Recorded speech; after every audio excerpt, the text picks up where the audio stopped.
Appeals, refund, DNF, BEP, withholding advance tax, CPR correction, sales tax, IRMS और invoice management.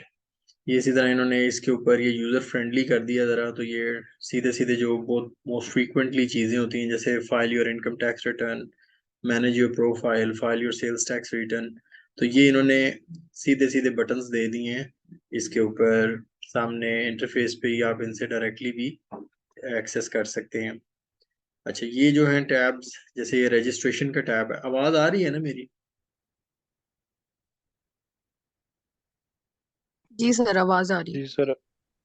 ठीक है, ये registration जो है, इसमें ये सेक्शन 181 है इनकम टैक्स ऑर्डिनेंस की, जो कहती है कि आप अगर वॉलंटरली रजिस्टर होना चाहते हैं तो आप अपना फॉर्म एक होता है, इसको खोल के इस फॉर्म के अंदर जो भी आपका नाम है, पर्टिकुलर्स हैं, इंफॉर्मेशन है, बिजनेस का इंफॉर्मेशन है, या अगर आप अदरवाइज अदर देन बिजनेस हैं, तो जो भी आपकी पर्टिकुलर्स इंफॉर्मेशन होंगी वो आप इसके अंदर फिल इन करेंगे। फिल इन करके इस फॉर्म को सबमिट कर देंगे। सबमिट करते साथ ही जो है इसके ऊपर एक ऑर्डर हो जाएगा, जैसे रिटर्न के ऊपर सेल्फ असेसमेंट का ऑर्डर खुद ब खुद सिस्टम कर देता है, उसी तरह से इसके ऊपर सिस्टम जनरेटेड एक ऑर्डर पास हो जाएगा और आपकी रजिस्ट्रेशन कंप्लीट हो जाएगी।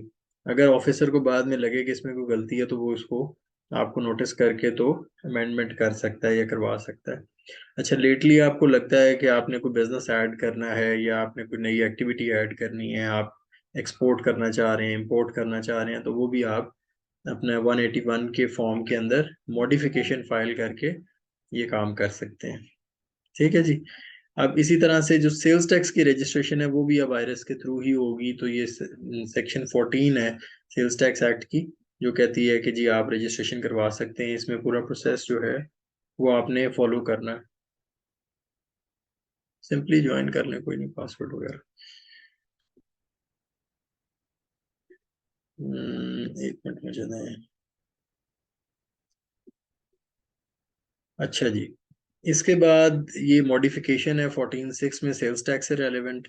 अगर आपने मैन्युफैक्चरर बनना है या आप बन गए हैं बाद में, पहले आप होलसेलर या रिटेलर के तौर पे या डिस्ट्रीब्यूटर के तौर पे रजिस्टर्ड हैं या इंपोर्टर के तौर पे हैं, तो आप मैन्युफैक्चरर के तौर पे रजिस्टर होना चाहते हैं तो आप इसको मॉडिफाई भी कर सकते हैं। ठीक है, इसी तरह ये builder, developer, green field status, income tax. Green field हमने डिस्कस किया है डेफिनेशन के अंदर, कि जो नया बिजनेस नई जमीन पे लग रहा हो, पुराने किसी बिजनेस को रिकॉन्स्टिट्यूट करके ना बन रहा हो, पुरानी बिल्डिंग गिरा करके ना बन रहा हो, और वो कोई नई टेक्नोलॉजी पाकिस्तान में पहली दफ़ा यूज़ कर रहा हो जो कि इंजीनियरिंग बोर्ड जो है उससे